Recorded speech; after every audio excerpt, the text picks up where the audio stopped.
Hi, and welcome to this week's Three Legs, Four Wheels F1 podcast. It's Paul here with... Sean. Chris. And Lee. Yay, Flood's back. How are you feeling, Chris? Yeah. Awake. I'm still here, so we're doing okay. Real life happens occasionally. That's what's happening. Real life. Yeah. But, yeah, everything's all right. Pain in the arse when real life happens. We did talk about real life on the Once in a Blue Moon Patreon show that we've just done. So if you're a patron and haven't listened to it yet, why? Because that one always comes out first. Right, we'll get kicked off just so as everybody doesn't fall asleep. Sean's sat here with her eyes closed already, being Just resting my eyes. Oh, okay. I thought you were being hypno-purred by the pod cat on your lap. Meditating into it. That's what everyone says before they fall asleep. Rest my eye. Yeah, I wasn't yawning. I was exercising my jaw. That's another one. Different thing. Yeah, listen to Musty Audio for that. Right, first thing on the list we've got is, unfortunately for the second year running, no Australian Grand Prix. That came out just after we finished recording last week, because Australia is not struggling with COVID as much. They're just being very restrictive over quarantining anyone coming into the country. And they couldn't make it biosecure for everyone arriving because there aren't enough hotels anywhere near Albert Park to put everybody up. Or the ones that are probably fully booked anyway, with everyone that was coming to see the Grand Prix. It's a shame because I was looking forward to seeing the new track layout with extra added overtaking. Oh, I'd forgotten about that. Yeah, that is a shame because I think it's one of those, isn't it? Because it's usually one of the first races of the season. We're usually quite excited about the Australian Grand Prix, and then the race happens, and it's usually a bit, So it looks like F1's got a few other options for replacement races. They could be jiggling the calendar a bit, and we could be getting a double header at Kota. Which I'm against because double headers, but wouldn't mind a second race somewhere else in the USA if they wanted to do that. Yeah. Yeah, Indy would be a good call. If it's ready to go, why not? The actual sort of road circuit? Yeah, the old Indy Grand Prix one. Would that still be right for Formula One? I think it still has the license, but It's been remodeled slightly, hasn't it? It's not quite the same. The exact old layout, I think, is still there because that's what they run the bikes on. Oh, okay. yeah, but they go the other way round, I think, don't they? Because the new Indy road course for Indy cars, they've taken away where what was turn 13 or turn 1 on the oval, the Ralph Schumacher tyre explosion corner. Yeah, so is that not there turn. now? It's still there, but they've put an extra bit on the infield section in so that you miss it. Right. I mean, it can't not be there. Shame, doesn't it? It can't can't not be there because how would they run the Indy 500? No, I didn't mean that. I meant on the road circuit. But it would seem daft, wouldn't it, to go to use Indianapolis and not part of the oval, at least a bit of it. I think they do use a little bit, don't they?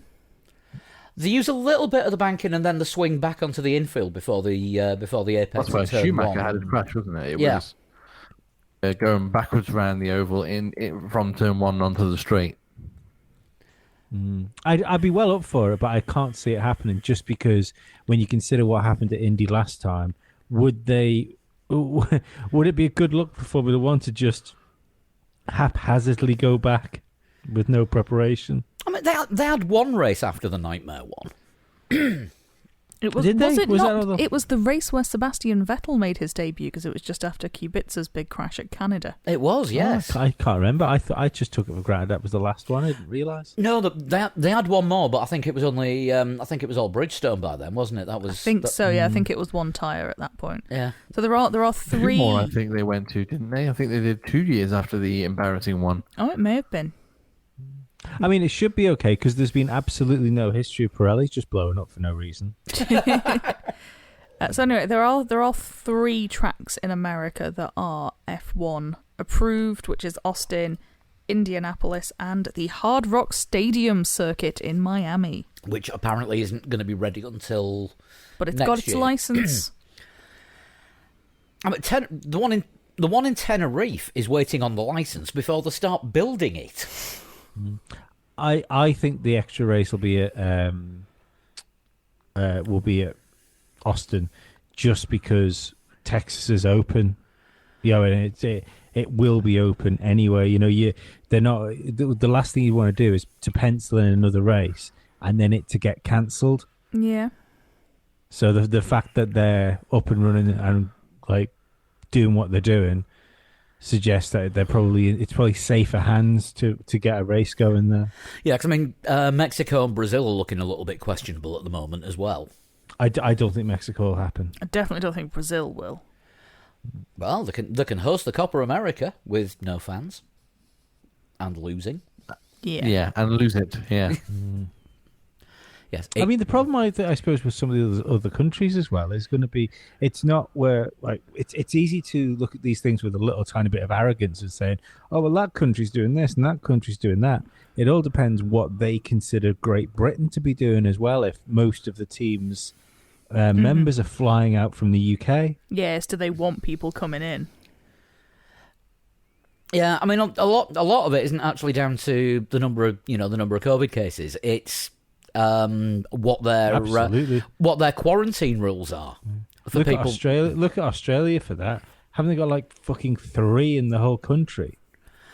Yeah, but they're not letting anyone in, including Australians. I think that's it. I think know. they're doing what the Isle of Man was doing a couple of months ago with like elimination Yeah. and like no one comes in, no one talks to anyone, no one's had a vaccine over there yet, so it's like ooh. I mean, another option for the extra race, we could. There's been talk of going back to the Squoval.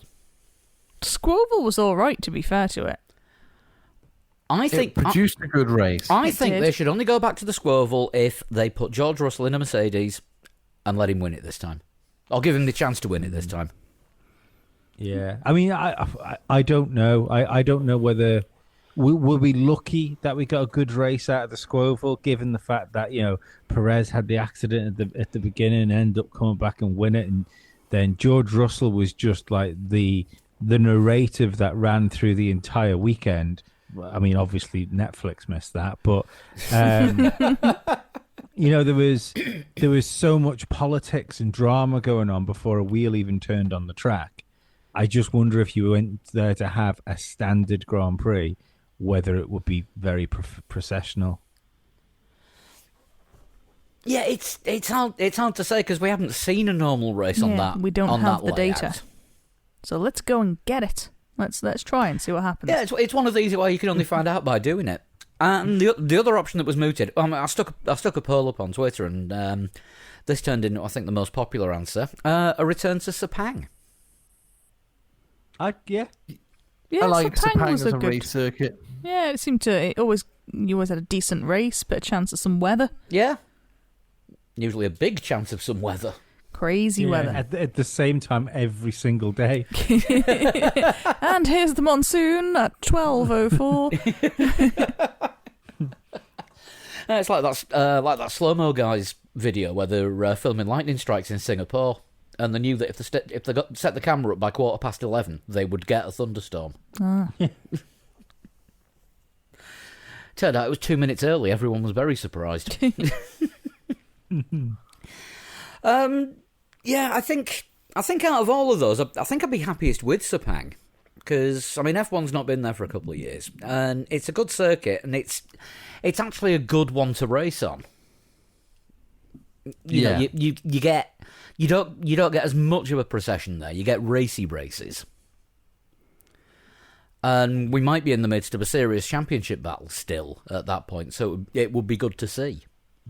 Especially on a circuit that nobody's prepared for and these current cars haven't been on. It's going to be dead interesting to see whether we've actually got a championship this time Sunday. Yeah, I mean, God knows what it's going to be like after this weekend. We will preview the British Grand Prix a little bit more later on. So, what's everybody else's views on what should happen? So I don't know if all of us voted in the poll. I didn't see the poll. Ah, No, I didn't. good old Twitter algorithm. I'd say that's amazing considering. Like, I mean, I tweet a lot. I'm on Twitter a lot, and I didn't see it at all. I've already said I'm a big fan of Night Baku, so I'm just going to keep sticking that out there. Just going to harp back Night to Baku that one. is a great one, to be honest with you. I'd go second race at Circuit of the Americas.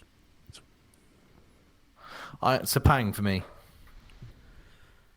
Right, I'm just having a look for where the poll's gone. Does this poll actually exist? Because no one other than you seems to know about it. 283 people voted, Oh, okay. and the results were. 182 of them were called Paul. I've only got 4 Twitter accounts, so I could only vote 3 times because you can't vote if you set up a poll yourself. But no, 32% said Sepang. 29 said Indy Road Course, 25% said the Squoval, and 14% said give everyone an extra week off. Boring. Yeah, I mean, they get paid lots of money. Yeah, I mean, they look make at them earn it. Yeah, I mean F1 is doing everything it can to still get 23 races on there. With the Turkey's been cancelled. Oh no, Turkey's on the calendar. Now it's been cancelled. Now it's back. Turkey votes for Christmas. Right, what have we got next? Sad news, unfortunately, to report on the passing of great Argentinian driver Carlos Reutemann. Yes. One of those classic drivers from the great age of Formula One, allegedly. I mean, a solid number 2 at Ferrari. And Yeah, he's one of Virtual Statman's favourite stories as well. Remember, with the whole the 95, was the 95 Argentinian Grand Prix? He did the parade lap in that year's Ferrari, and his parade lap time would have put him on the grid. Jesus Christ! That was like that was 16 years after his retirement or something, or 13 years after his retirement. Fair play. Ridiculous. yeah, he was one of these rare sports people that went into politics after his retirement and was actually successful at it. Ah. I'm just waiting for a comment from Leon Sports people who go into politics while they're still playing and aren't very good at it.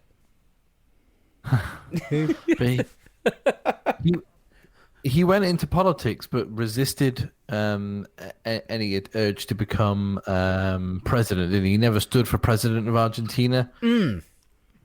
Yeah, he was. I think he got as far as a regional governor. He was like, yeah. So you essentially, we hear about Arnold Schwarzenegger being the governor of California, while Carlos Reutemann was the governor of a state of Argentina. Unfortunately, my Argentinian geography evades me right now. I'm just going to go for one of them Yes. because, as per usual, I've not got any notes apart from a running order in front of me, and To be fair, do you know Argentinian states anyway? no. No. Me neither. No. I know some cities, but that's not good enough. But no, I mean, what was it? Reutemann's sort of final stats was 8 wins in total in a variety of teams. Yeah, it was not. He was the stats for back then. He's essentially the modern. Who would he be in modern terms? Like David Coulthard, I suppose. Yeah. 12 wins. 12 wins. I do apologise. 12 wins. So yeah, he pretty much was David Coulthard then, but better because there were fewer races back then. I was going to say there's some of the seasons that he raced in there was only 12. Better because there was fewer Häkkinens. He only had to beat like Niki Lauda and all those that era of drivers. In fact, I would say he was probably one of the best from that era.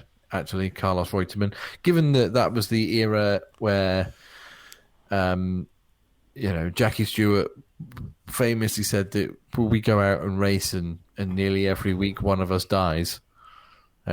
For Carlos Reutemann to go on and have a career after Formula One, after being a fairly successful Formula One driver, is commendable in itself. Yeah, and also one of the few Formula One drivers to get a podium in the World Rally Championship as well. Oh, wow, okay. Yeah, after, Fair play to him. Yeah, after actually, while he was still in Formula One, Fiat gave him a rally drive, and he came back 5 years later and did it again. Actually, two third places in WRC. Blimey. Was it in Argentina by any chance? Both times. I think he'd done a little bit of homework. Yeah, I think he may have done. Yeah. But yeah, it was one of the, by all accounts, one of the great characters of the 70s F1 era, when if you didn't die, you drank. Yes. Right. Next up. Yes, the George Russell rumours. Well, Have we officially declared it silly season yet? I think if It we needs to haven't, be- we should. yeah, it needs to be declared. And also, how much of a rumour is it when it's F1's lead anchor commentator Yeah, I didn't see this tweet that you mentioned on Saturday. that says it on somebody else's radio show? Right, I didn't see this on Saturday, so you sent us the message, but no, I completely missed it. So this came from Crofty. On Chris Evans's breakfast show. Right. So he was saying it's a done deal and it's about to be announced. Yeah, he said, as his sources understand it, there's nothing official from Mercedes yet, but George Russell is signed up for 2022. I mean, if you search it on Twitter, you'll find the sound clip was up there. That's how I heard it. Do we think Crofty has the good sources, or do we think Crofty is the kind of person someone would spin a yarn to just to see if they hear it back somewhere else? Did you see Brundle said the same thing to Autosport as well? Interesting. And Marco was asked. I don't know. Did you see that story that emerged today about Red Bull open to the idea of hiring George Russell should he not go to Mercedes? Yeah, I saw the Marco thing, yeah. yeah, I've got. Yeah.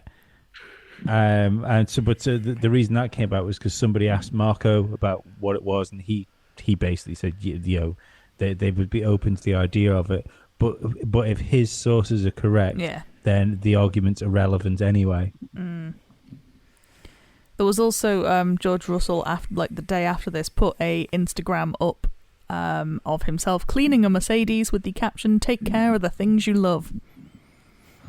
Yes. I reckon we'll get the announcement this weekend. It feels like it, doesn't it? That was on RTL's timeline, wasn't it? Remember, people sort of rubbished that timeline, and the timeline was that talks were going to begin at the French Grand Prix, and over the French and the two Austrias were Mercedes talks with Bottas, and they didn't expect to reach an agreement, so that would leave Bottas ample time to find another seat in Formula One, meaning that Mercedes were basically going into it trying to negotiate, we want someone else. Yeah, and now Williams are saying that Hülkenberg and Kvyat are on their list. Yeah, that's the hot Bottas rumour. isn't even favourite to go to Williams. Yeah. Yeah. Yeah, Kvyat is ahead of him in the queue. Well, who's rattling their microphone? Dizzy. Oh, Dizzy. Dizzy the cat. That was only the communication microphone, not the recording I microphone. don't know, I think the thankfully. sound of her arse landing on the table will have probably been picked up by... Yeah. It's not a podcast without a guest Dizzy appearance. Oh, bless you, whoever that was. Oh, hell. Ooh. Oh, sorry Sounds about like that. Lee. Oh. Wow, that doesn't sound like Lee. No, That's that was definitely a... Oh, damn it, we're missing Only Connect. Is it back tonight? It's back. Oh, hell. Well, it makes a change from mentioning football games halfway through the pod. But we don't talk about football tonight. Not anymore. No, that's Not until next Christmas, anyway. yeah. No. It stayed there. Well, it popped in for a bit and then went for pizza. So we reckon it's all going to come unravelled this weekend, and we will know where George Russell's going to be going. Not that we don't already. Well, we don't, do we? We've been here before. We're just wildly speculating. Yeah. Because let's not forget, none of us really thought until Bottas was confirmed for this year that he was getting this year. I think we've had this conversation for about 3 or 4 years now about how we've not quite known whether or not Bottas was going to make it. I can't help thinking it's Red Bull that have essentially got, if Russell does get signed for Mercedes, it's Red Bull that have done it for him, because if Mercedes had just carried on dominating, they might have thought they didn't really want to rock the boat at all. Well, I think it's now time to introduce the new feature on the podcast that we only invented Saturday morning. Conjecture Corner with Chris. Hi, and welcome to Conjecture Corner. My name's Chris. Hi, Today Chris. we look at the almost certain to be confirmed rumour that George will be in a Mercedes for 2022, which means Valtteri Bottas will have to go elsewhere if he wants to stay in Formula One. But with most seats in top teams already sewn up, it would seem likely that a return to Williams in a straight swap may be on the cards. But what if it isn't? What if a lone wolf Bottas goes rogue and joins Ferrari in a test and development role? All his Mercedes knowledge goes to Ferrari and he sits on the sidelines just for a year in case Leclerc versus Sainz gets a bit nasty, as we suspect that it might. I feel this needs a jingle. I think it does. I think we're going to have to come up with one for next week. Can I make a slight alteration to Conjecture Corner? I think. No. I mean, I don't know why. It's clearly perfect. I think you're almost bang on, apart from the fact I don't think he'll take a year on the sidelines. I think what he'll do is go to Alfa Romeo and replace Kimi. Therefore, giving Ferrari all their fucking Bottas knowledge they could possibly have and a hookup, and he stays racing. And he's Ferrari's go-to man in case Leclerc versus Sainz does get tasty. Because I think if Ferrari do get competitive, they will have problems with their drivers because they have shared the same piece of track just a little bit too often on different strategies this year. But it's always been for like 7th place. So it's never been too much of an issue to let one of them by to go and fight against, the Alpine that's in. But yeah, if that Ferrari starts pushing for podiums, I think we might see problems with Sainz and Leclerc as teammates. Gasly has been talking about his future as well this week and has said that he has had interest from other teams, which raises the question, who is shopping for a Gasly? Not that would be ridiculous, just who actually has a seat to offer Gasly? Gasly to Williams. I see. I don't know if he'd be particularly interested in Williams, but this suggests are some people who've got a contract maybe not as nailed on as we think they are. I think Gasly to Williams because he's just got to go there on faith that the new investment is going to make the car better, and next year it will at least be a point-scoring mid-grid team. Because you've got to look at what Russell's doing and the fact that even though that car's awful, he's still managed to impress in it. So, Gasly's got. I don't think he's got any chance of going to Red Bull.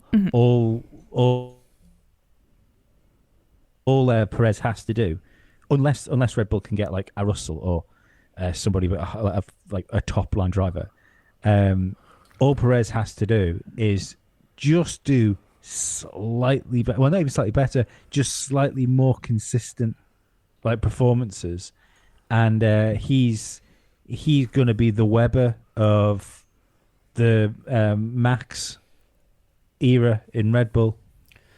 Yeah, I've said all along we'll see a 2-year extension for Perez based on what he's done this season. He might not be there for both years, but he'll be offered it. Yeah, it'll be like one of those things where there'll be a 2-year contract offered, and then it'll come out it's like a year's contract with a year option. Yeah. Mm-hmm.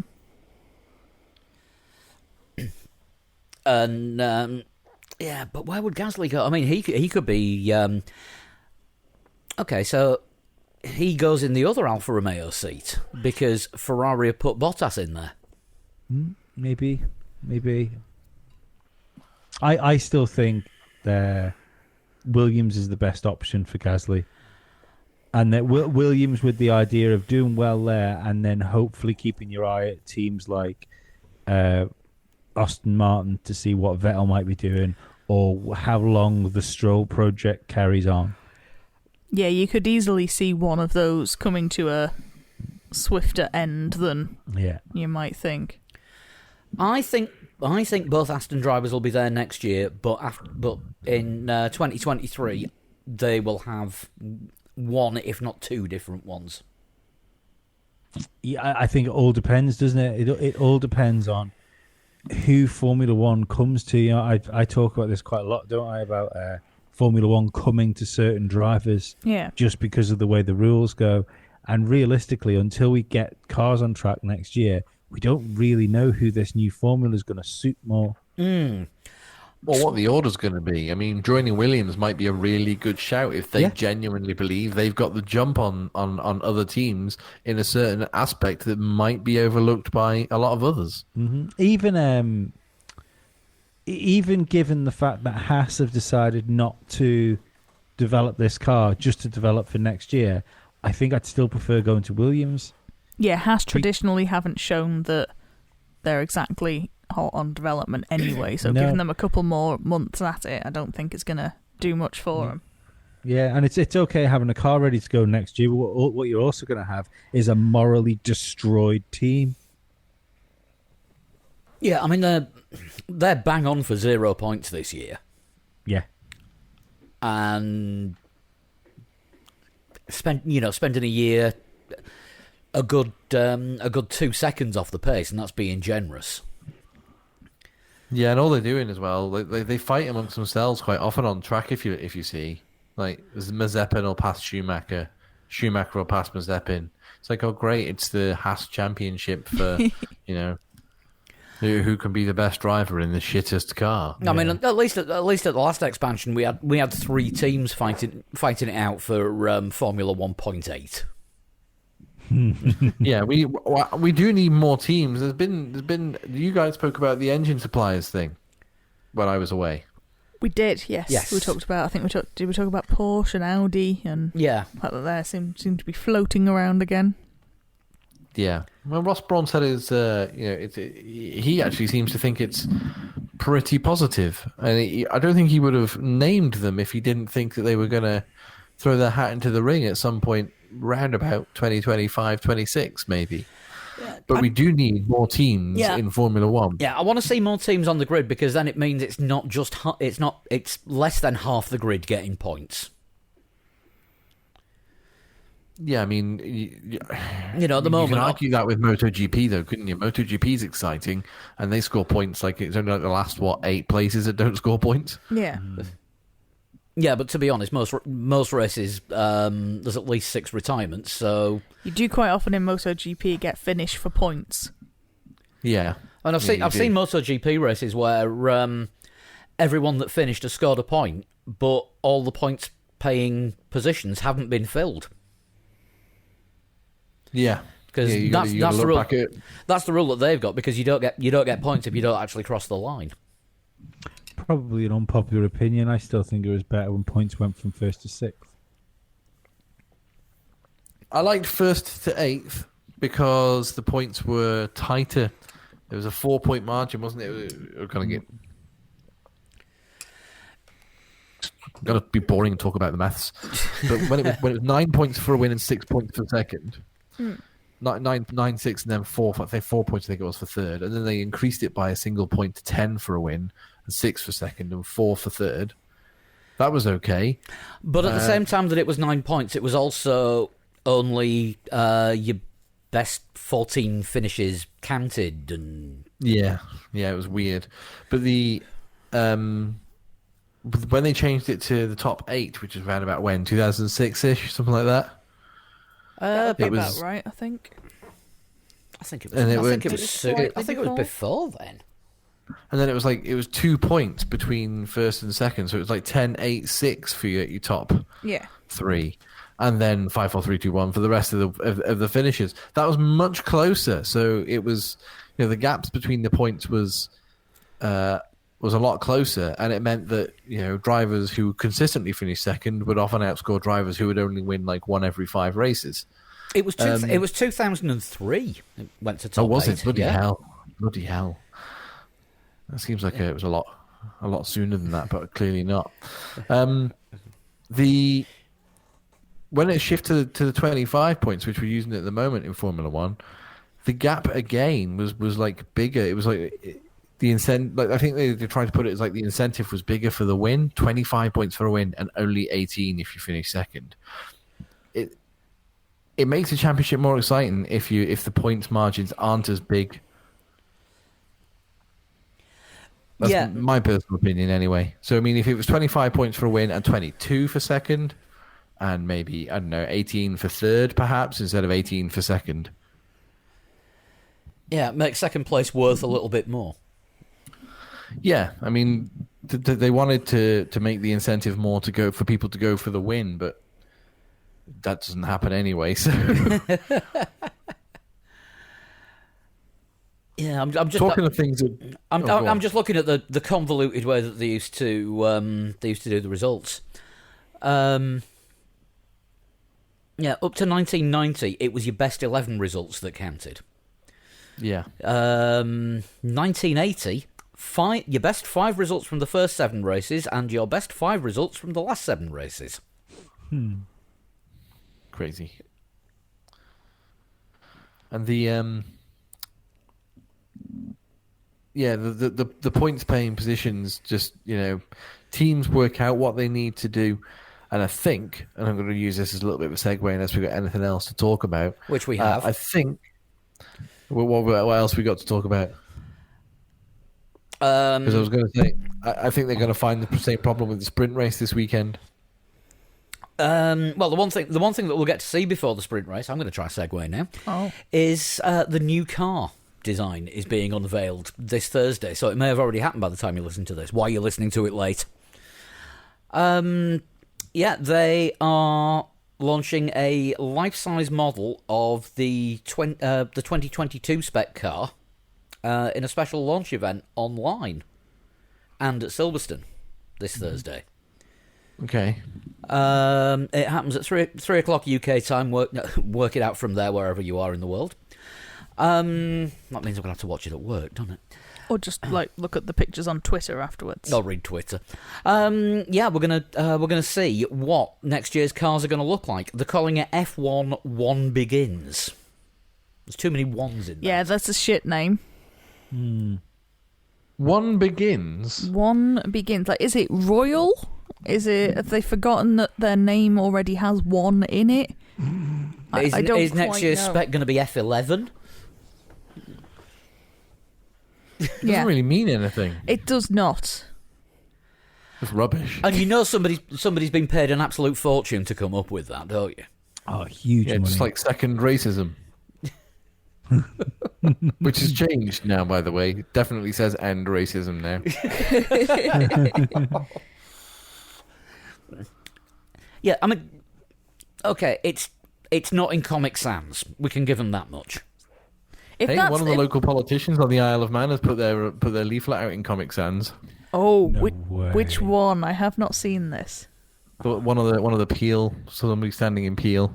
Oh yes, and yeah, I saw their slogan. It's supporting the people of Peel from the people in Peel. This leaflet was printed in Douglas. Excellent. Yeah, To there be is a fair- print shop in Peel. Didn't use it. Nice. Look, can't beat a bit of local politics. Oh, Yeah, I mean, this is for a national government election. It just seems like the bloody parish council meetings in the Vicar of Dibley. a few weeks ago, I did a railway line walk to Peel, which is for our listeners about a 10-mile walk. Just to say that the railway line isn't there anymore. It's where the railway line used to be. You weren't playing train dodging. Yeah, no, it's the Heritage Railway Line. There was a railway line there until the 60s, and then they got rid of it. There's now a footpath. And when I was waiting for the bus back into town, the Chief Minister walked past and pulled a face at us. Like, which I was just like, all right, okay. I mean, that's the equivalent of waiting for a bus and Boris Johnson walks past and just like fucking, hello, pal. Do you know what I mean? Like, it's just not gonna happen. It just wouldn't happen in any other country in the world, really. I mean, maybe like smaller countries than the Isle of Man, possibly, but yeah, they're like the chief minister, the man who has like weekly chats with government officials in the UK, just walks past and he just pulled. I don't know what he was doing. He was kind of like a half smile, half grimace. But, they've probably heard you talk about him on this show before. I don't know that I ever have. I don't know that we've ever he- talked about the chief. No, I think you did because I did see him driving his car with these the spare wheel, which has got like really skinny spare wheels that you get I with do cars. remember you talking about this. Yeah, I was like, what are you doing, man? Stop. Yeah, so he's just changing his tire, and again, you wouldn't see that either, would you? You wouldn't see any other sort of politician leading a country anywhere in the world who would just be like, "Oh, I'll just change my tire the side of the road here, just by myself. No one's going to help me. Got no security. It doesn't matter." Yeah, I mean, other countries their leaders have security detail. Ours has farmhands. Pretty much, actually, yeah. I think he has got someone like living on site in an annex who is like a handyman on hand.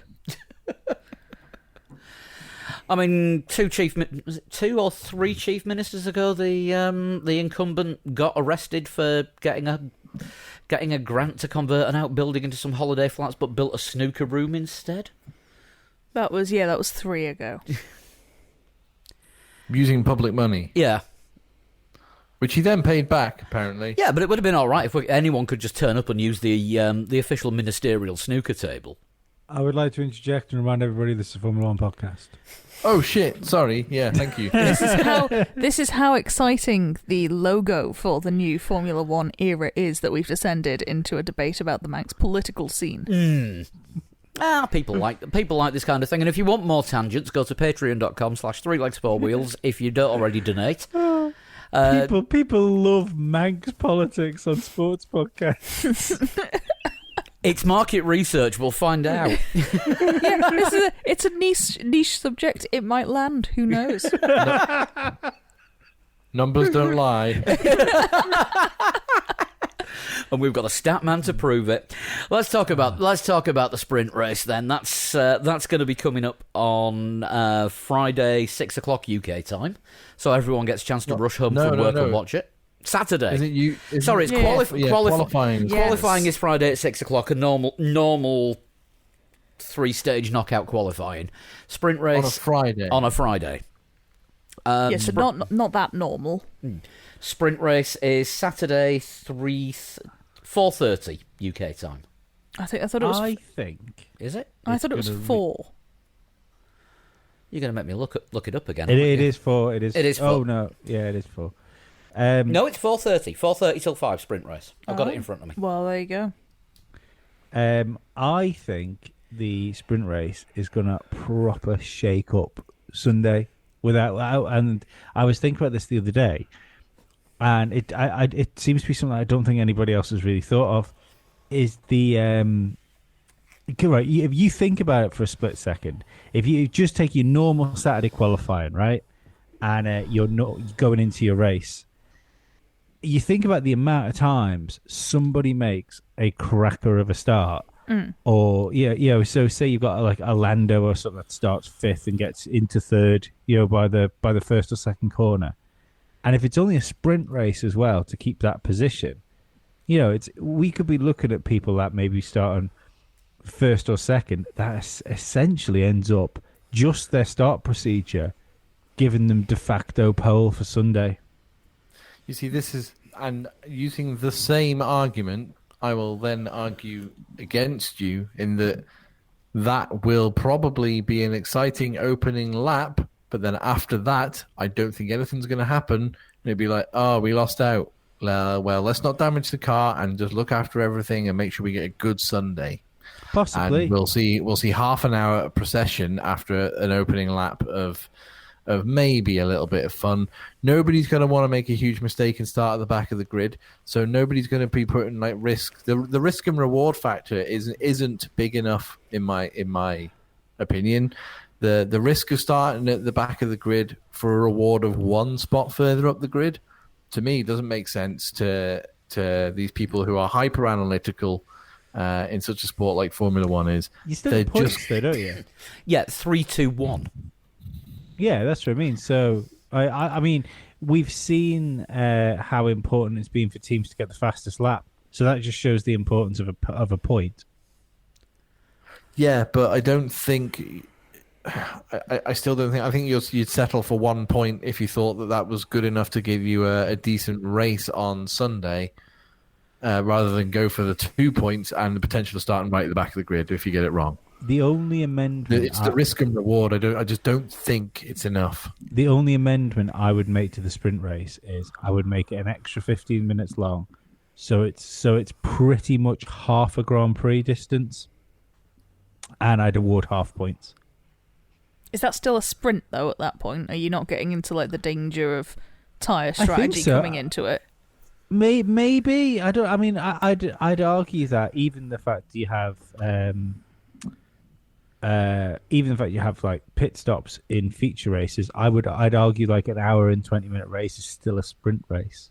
You know, like the Grand Prix I would consider a sprint race. It's not an endurance event.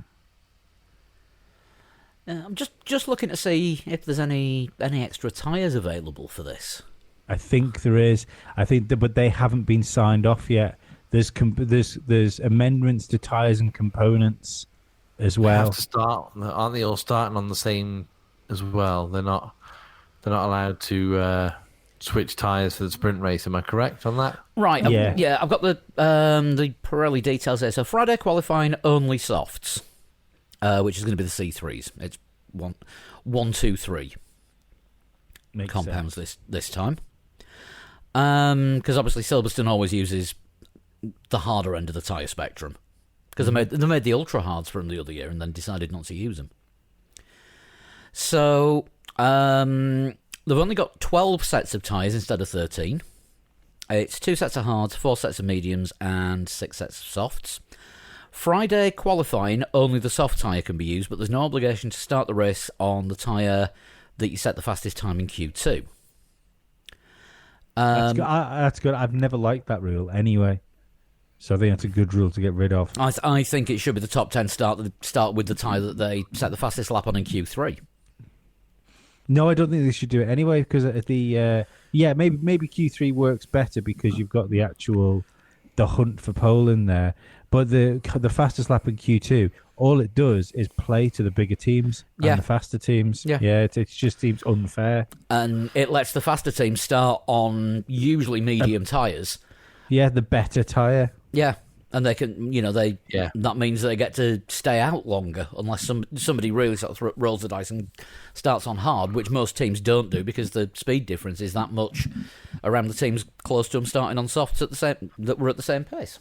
Yeah, yeah. I know. A few years ago we had the seven compounds, didn't we? And they were all different colours. But I'm not against 5 compounds being different colours. I know they simplified it to the 3. For each race, and it's C1 through to C5, etc. We don't want to bore everyone with tyres again, but making those 5 compounds available, and I know we've been through this, and it's really expensive for Pirelli and probably not doable. But making those 5 compounds available at every and you've got to use 3 of them over the course of the weekend. Whoever wants to use C1 or C. Yeah, well, you can choose C1, C3, and C5 if you want to, rather than it having to be the 3 that are locked in together.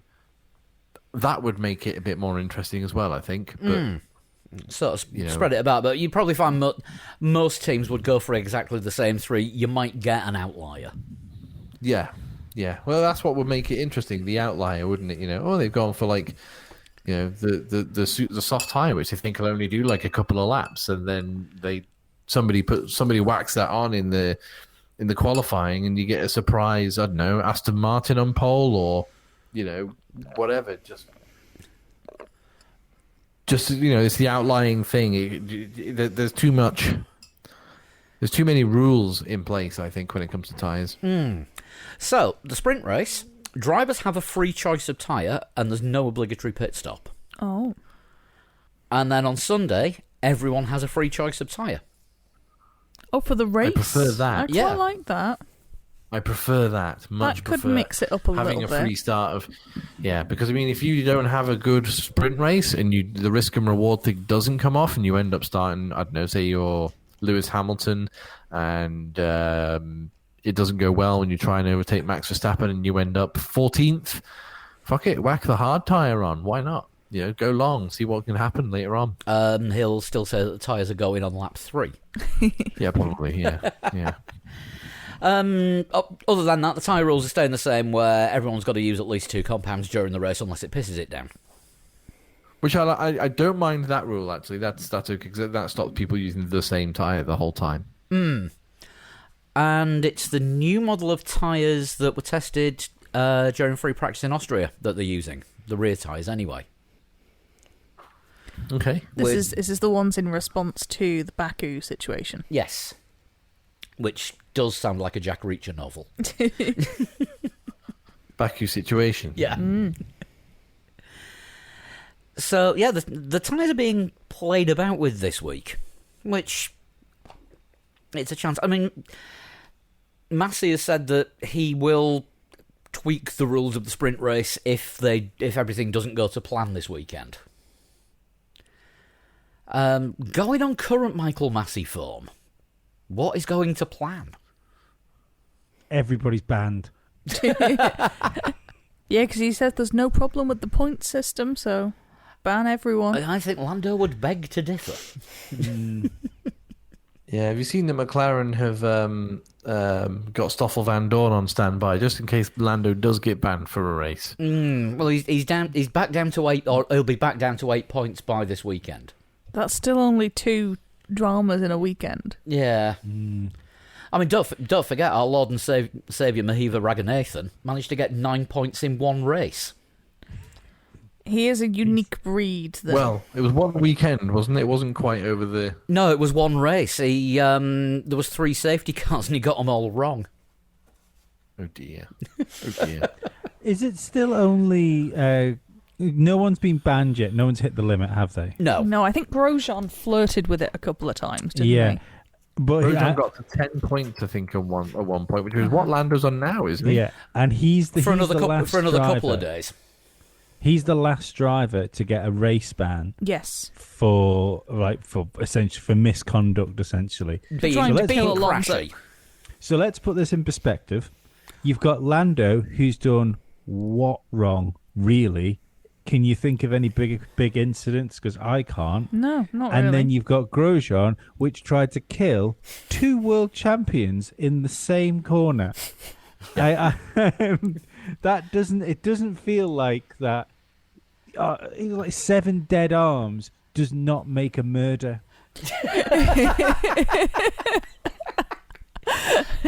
Well, it depends if you try to kill Def Leppard.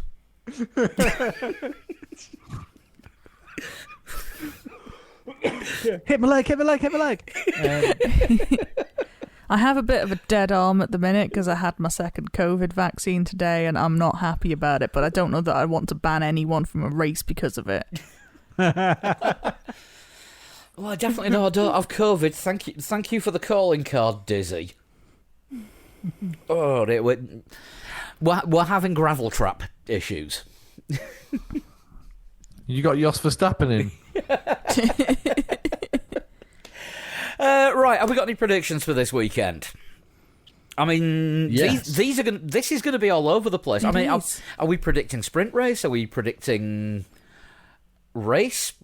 Are we doing both? Are we? Before anybody makes any predictions, I'm going to be very fair and allow everybody to look at the weather. I'm just going to have a look at the weather forecast because I think Interesting. the British Grand Prix, weather always plays a big part. It's Britain. Weather is going to It- happen. No, It's strange we've been doing this podcast for this long, Flood, and I think the idea of looking at the weather before we do the predictions is a fucking fine addition to this segment of the show. Right. What apps are we all using?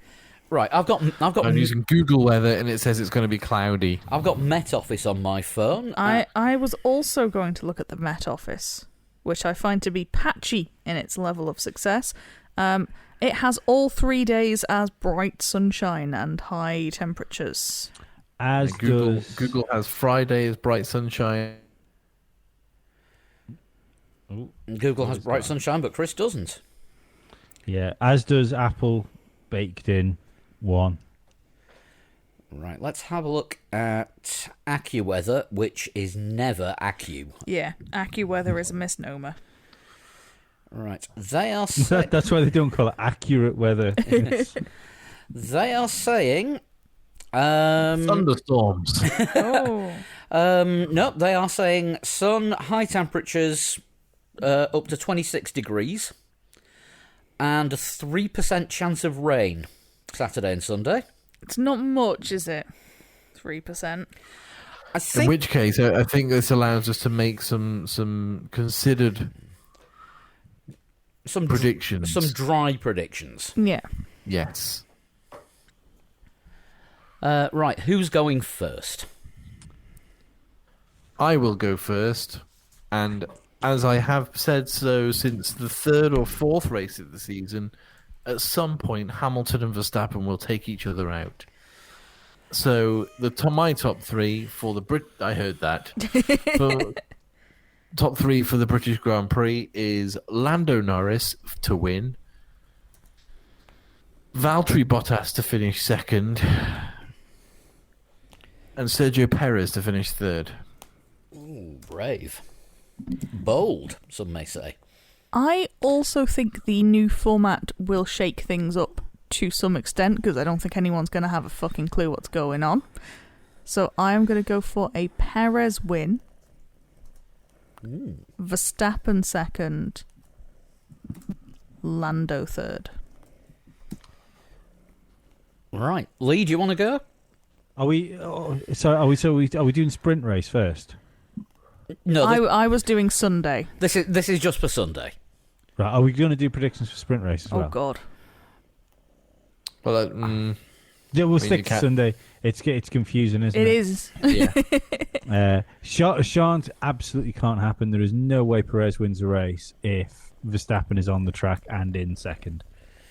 I'm feeling recovery drive for Verstappen After a clash with Hamilton, after yeah. some kind of shenanigan.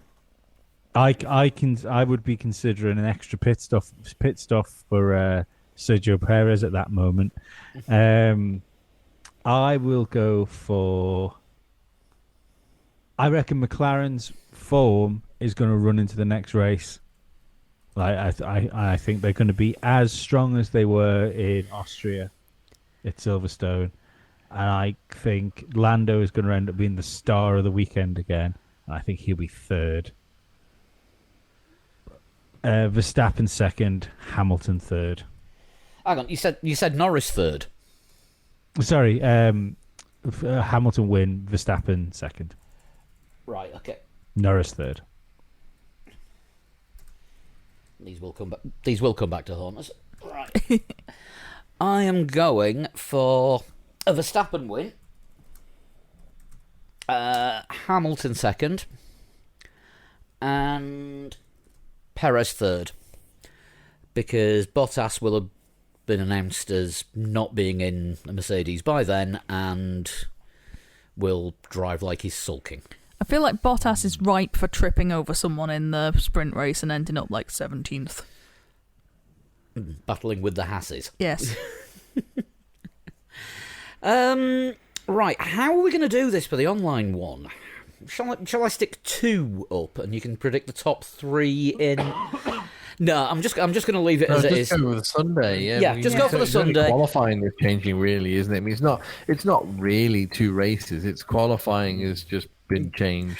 Yeah, so where it says where you're predicting pole position, you are predicting the winner of the sprint race, and where you're predicting fastest lap, you are predicting fastest lap in Sunday's race. and the safety car only counts for Sunday's race as well as the number of DNFs. Okay. So it's all for Sunday. You can join in with the predictions by going to threelegs4wheels.com and going to the games section and looking on Grand Prix Prediction League 2021. You will have to log in, but you can log in with social media or your Google account. We're generous like that. Is it shunting time? It is. should be. Absolutely is. One of the squillions you've got, and we're back up to a full strength team this week. Yeah, we've missed Chris. Is it Pornhub? That would not have happened with Chris on the team. No, it wouldn't. Absolutely not It Pornhub. might have done. No, it wouldn't have done. Hang on. Well, no, it was. I was born in 2014. I am aimed at an adult audience. Right, and what was the third clue? I can't remember what the third clue was. Was but it something to do with Italy? The third clue. Yeah. Oh, yeah. Yes. Yes, I have a connection with Italy, with Sicily. No, I don't think it got as far as Sicily at that point. It Did did because Lee wasn't sure if it said Sicily or not. Ah, Are we right? Right, okay. yes. Yeah, Right. I can see where you get. Well, I can kind of understand why you went with it, but go on, Lee. Let's have this one. Right. Whose This is this one's- week's from? This one's dead special, innit? This one is from a long-time listener, Arafat Muller, who's also been on Must See Audio as a guest a couple of times to talk about Cool. doing. He was he worked for McLaren as a doctor. Is that a clue? Is this going to be a McLaren theme? No, Nope. but it's also, as it is mine, his birthday tomorrow. So happy birthday for tomorrow. Happy birthday to everyone that's got a birthday tomorrow, which appears to be you two. Well, who's your man? Plays Jean-Luc Picard. Patrick Stewart. His birthday. It's And Dave Rourke. Dave Rourke's birthday. What an It's- elite group of people this is. Quick shout out to Brock Lesnar. It's his birthday today. It's X-Pac's birthday tomorrow from WWE fame and Harrison Ford. And I think Tom Hanks. That's a fair, reasonable sort of collection of people. Also, Thierry Boutsen. Oh, very good. I've just randomly felt the need to look it up. I knew there'd be an F1 driver. I think everyone gets a token F1 driver. Jarno The Trulli. only- Yeah. The only reason I know this is because me and my friend Glenn had a text game of birthday top trumps with each other the other day, sending each other people that were born on the same day as us. And his one, his like cashing out one, like his biggest was Chad Kruger. And I said, well done, Glenn. I always forget your birthday. This is how you remind me. Oh, Very good.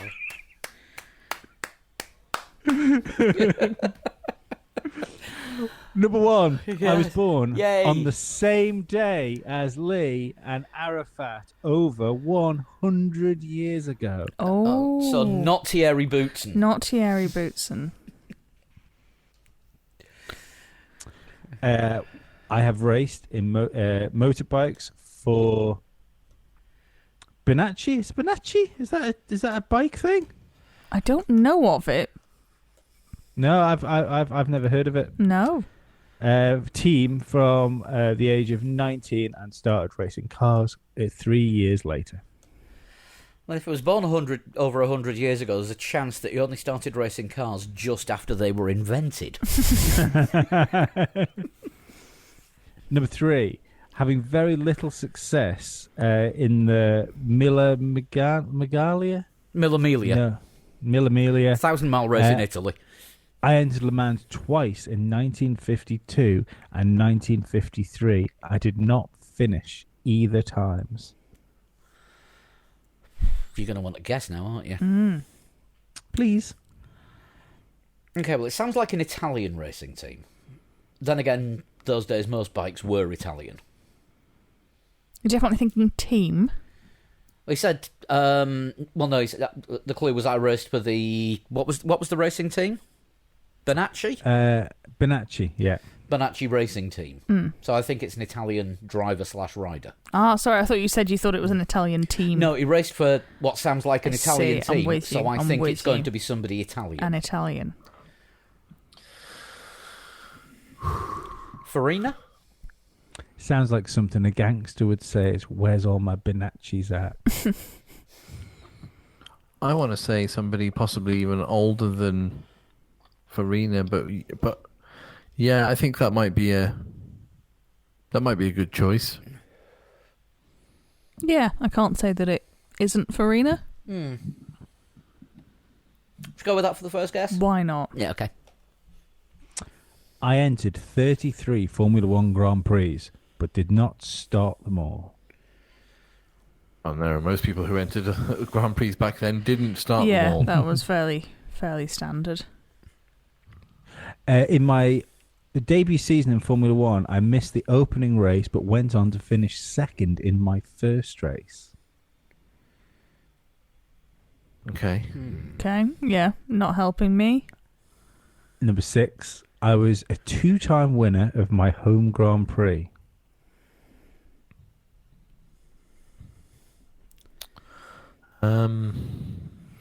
Again, this leans towards it being an Italian because it's got to be something that's been on the calendar for a little while. Yeah, now if it was the first season of F1, it'd be an Alfa Romeo driver. A Ferrari driver, because they didn't take part in the first race because they threw a strop over money. Sounds about right. So would we be looking at Great time for his internet to go. the Italian Ascari? Oh, did you get that or not? Just about got a Scari. Just about got Ascari. Yeah, the other Italian driver I was thinking, if not Farina, then the Ascari. Could be. Yeah. It's got legs. Yeah.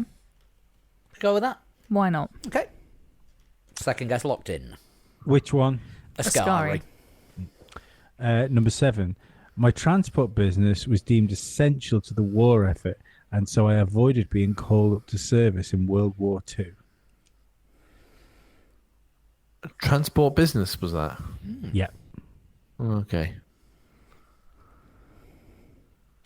Number 8.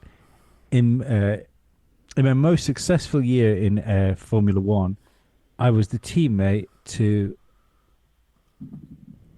how do you say it? Farina. Farina, yeah. Right, it's not Farina then. No, not Farina.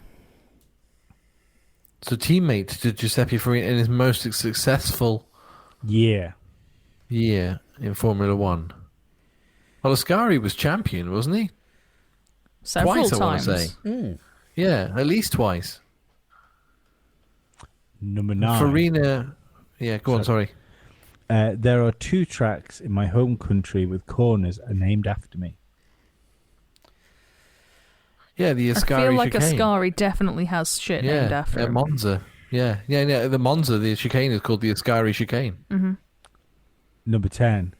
I was a world champion with Ferrari. Yeah, it's got to be Alberto Ascari. It's got to be. If it's not Farina, it's got to be Ascari. Yeah, it seems reasonable. Or is it? It's not Mike Hawthorne, is it? I feel like the Le Mans clue doesn't work for Mike Hawthorne.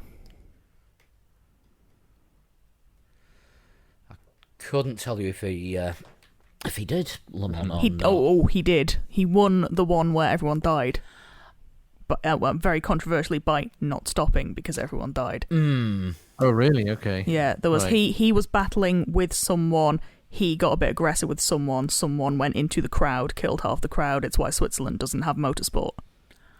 Yeah. Well, there was a Swiss Grand Prix up until about 54, wasn't there? Mm-hmm. So, And then Switzerland decided to bring motorsport back by racing Formula E cars round bears. yes. Yeah, electric cars in the rain round a bear pit. How safe do you want it?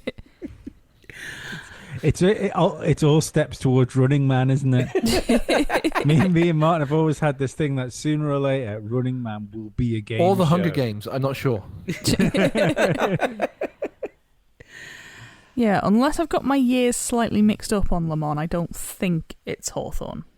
Yeah, Hawthorne was champion in 58. Yes. And I only know that because British Formula One driver. Mm-hmm. But the champions before that, obviously you've got Farina, we don't think it's him, Ascari, and Fangio. Yeah, I also don't think Hawthorne was that old when he died. I'm not 100% sure that he would have been born more than 100 years ago. Yeah, that's a good point. Because he had, did he have kidney problems or something like that? And Yeah. He died quite young. So more than 100 years, wait, are we more than 100 years before Lee was born, or more than 100 years ago from today? I thought it was a go from today, but... Oh, okay. I was going to say, because that would make him like a good age to be in Formula One. It must be 100 years ago. Because you'd be in your 30s when you were racing in a late 30s, and that's about right. Yeah, that's about right. So, what are we going with then? Farina or Ascari? Well, not think Farina. it's We've well, ruled no, out it's not Farina. Farina, is it? It's got to be Ascari. I just was second guessing myself as whether or not it was Mike Hawthorne, but I think it's got to be Alberto Ascari. I would second this. Are you going with that? I think we should. I am Alberto Ascari. Yay. Yes. Excellent. Thank you for that. That was a good one. That got us right up to the end. Was there a Spaffer, by the way? No, there was an extra question in there, but I skipped over the extra one because I kind of thought you were going to get it anyway. So, what is the instructions for getting a total shunt in? You can send me a PM on Twitter or Instagram, and you can find me by looking for a total shunt. Thank you. And if you want to send one in for the reserve list, which is looking pretty well stocked at the minute, but you never know how these things go, you can email 3legs4wheels@gmail.com, and you can use that address to get in touch with us for any other sort of show-related questions or mailbag stuff.